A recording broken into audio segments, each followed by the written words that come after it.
제가 처음 감정 노동에 대해서 강의를 하고 감정 노동을 소개하고 다닐 때의 이야기입니다.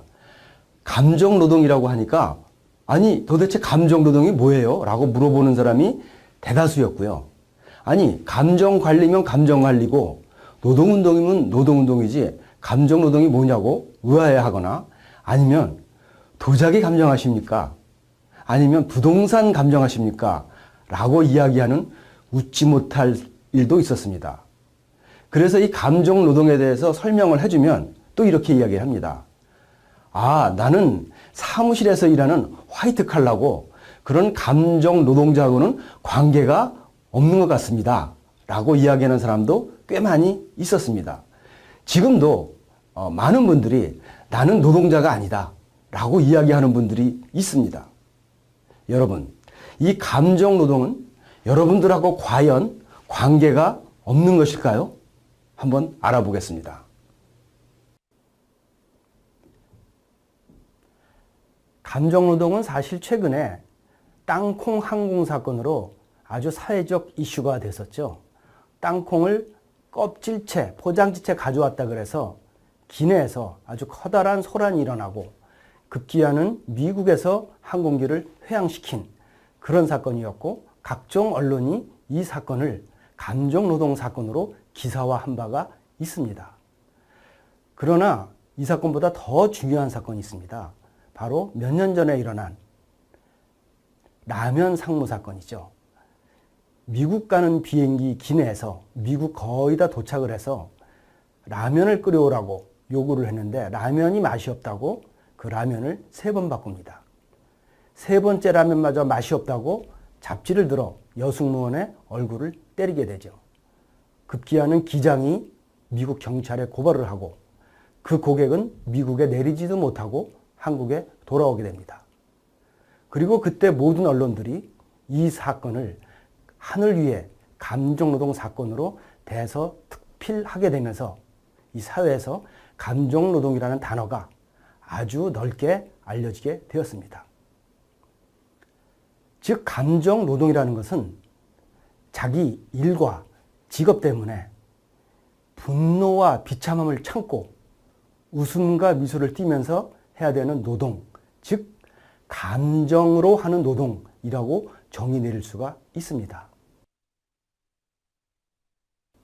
이 감정노동은 가만히 살펴보면 3가지 본질이 있습니다. 우리 주변에 굉장히 많은 감정 노동자를 볼 수 있는데 사실은 이 감정 노동자 그럼 우리는 대부분 마트나 콜센터나 백화점에 근무하시는 분들이 대표적인 감정 노동자로 분류됩니다. 그러나 이 감정 노동은 직종과 직업을 가리지 않습니다. 방금 사례에서 나온 항공사의 승무원도 감정 노동자일 뿐만이 아니라 식당 주인서부터 또 여러분들이 찾아가는 은행원들, 또 전자회사의 AS 센터, 각 자동차 회사의 서비스 센터 등등 업종을 가리지 않고 감정 노동자라고 볼 수 있습니다. 즉 순수한 제조업을 제외한 대부분의 직종이 서비스업이고 또한 갑과 을의 관계에 있기 때문에 전부 다 감정 노동자라고 볼 수가 있습니다. 모두 다 감정으로 하는 노동을 하고 있는 것이죠. 즉 이 문제는 타인의 문제가 아니고 바로 여러분들 자신의 문제이며 또 여러분들 가족의 문제이며 내 남편, 내 부인의 문제라는 인식에서 출발해야 된다는 것입니다. 두 번째, 이 감정노동의 본질은 고객 만족 평가 시스템 하에 있다는 것입니다. 왜 그 여승무원이나 또 많은 서비스 센터에서 고객에게 꼼짝 못하고 웃음과 미소로서 감정으로 노동을 하고 있는 것일까요? 여러분들 서비스 센터에 가보시면은 이제 더 이상 스마트폰을 잘 고치고 전자제품을 잘 고치는 것만으로 끝나지 않습니다. 매장까지 뛰어나와서 수리기사는 이렇게 이야기합니다. 불편한 거 있으면 언제든지 연락 주십시오. 그리고 전화 오면은 잘 받아 주십시오. 매우 만족 부탁드립니다. 5점 만점 부탁드립니다. 라는 이야기를 아마 들어보셨을 겁니다. 인터넷에 올리는 민원이나 또는 고객 만족 평가 시스템이 바로 고객 접점에 있는 많은 노동자들을 감정 노동으로 몰아넣고 있는 것입니다. 세 번째 본질은 이 감정 노동은 갑과 을이 고정되어 있지 않다는 것입니다. 즉 내가 일하는 현장에서는 내가 을일 수 있으나 내가 떠나서 다른 곳에 가서는 또 갑이 된다는 것입니다. 콜센터에서는 내가 을이지만 백화점에 가서는 또 갑이 될 수 있는 것이죠. 제가 은행에 가서 강의를 한 적이 있었는데 그 은행의 가장 심한 악성 고객이 누구냐? 바로 옆에 유통회사의 직원들이었던 것입니다. 그 유통회사 직원의 가장 큰 악성 고객은 또 누구냐? 그 근처에 또 콜센터의 직원일 수 있다는 것입니다. 이렇게 감정노동은 피해자가 가해자가 되고 가해자가 피해자가 되는 이런 특성이 있다는 것입니다.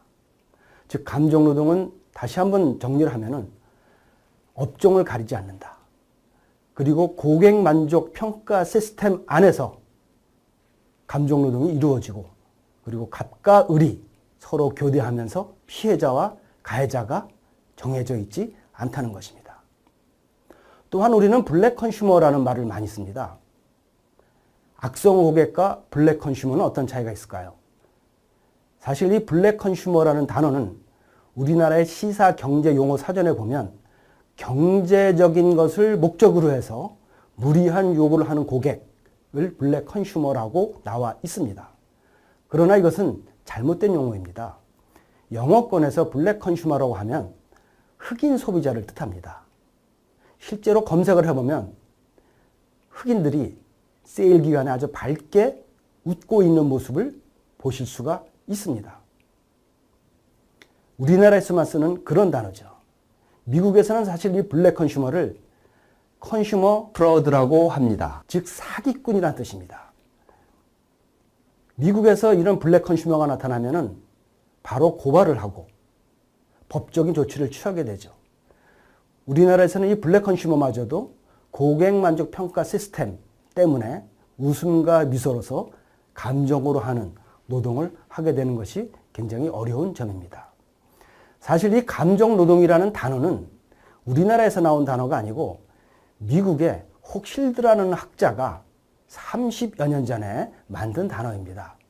이모셔널 레이버, 즉 감정 노동이라는 책에서 이런 단어를 처음으로 썼고 또 이러한 관점을 처음으로 이 사회에 밝힌 바가 있죠.